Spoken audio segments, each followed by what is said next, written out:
Hi, it's Chris Folland here, coming to you from New Zealand during lockdown, so trusting that you're keeping well.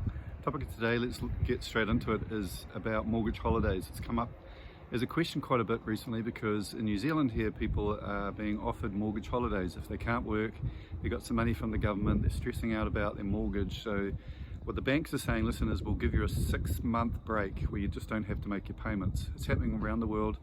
The UK is considering it, wondering what to do. First world nations around the world are following suit. And at first glance, it sounds like a good idea. I'm not against it, but I just really think it should be the last thing that you do because of the cost. If you take a typical house in New Zealand, for example, 650,000. So if you plug that into a mortgage calculator, 640,000, a mortgage of 500,000. Therefore, on a 30-year term and an interest rate of about 4%, you'll end up paying, about 500 a week, 550 a week. Okay, so if you have a mortgage holiday, great, you don't have to pay that 550 a week.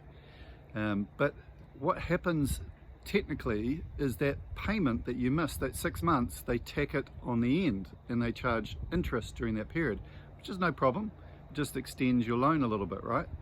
But what's happening in the 6 months that you're not paying is they're still charging you interest in that period. So it's a good thing that you're saving money, but the bad thing is if you go figure it out, do the numbers, it comes out that that mortgage holiday is actually costing you an extra 36,000. So it's costing you the interest here plus the extra interest because you're taking another 6 months at the end of your mortgage, right?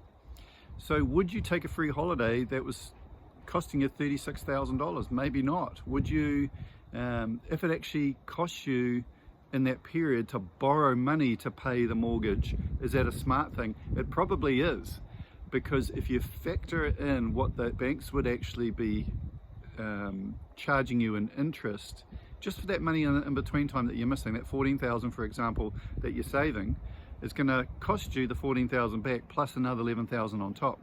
So that's 76% interest that you're paying on your mortgage holiday. So what could you do instead of that? Well, pay it out of savings if you have to. Some people overpay their mortgage. That's when we had mortgages, that's what we used to do. So if you're overpaying your mortgage, see if you can bring the rate back down to where it should be. How about going interest only? How about if you have equity in your home, drawing down on that equity on your home and using that money to pay the mortgage? If you factor all these things in, it's way better than cheaper for you than taking a mortgage holiday, which is probably the last thing on your list of things that you should be doing. Now, should you feel bad for the banks? I wouldn't. If you look at one of the banks here in New Zealand, they did just over 4 billion in sales and they made 1.8 billion in profit. That's not bad, 40% profit. So Chris Folland signing off, wishing you a fantastic week ahead. Ciao for now.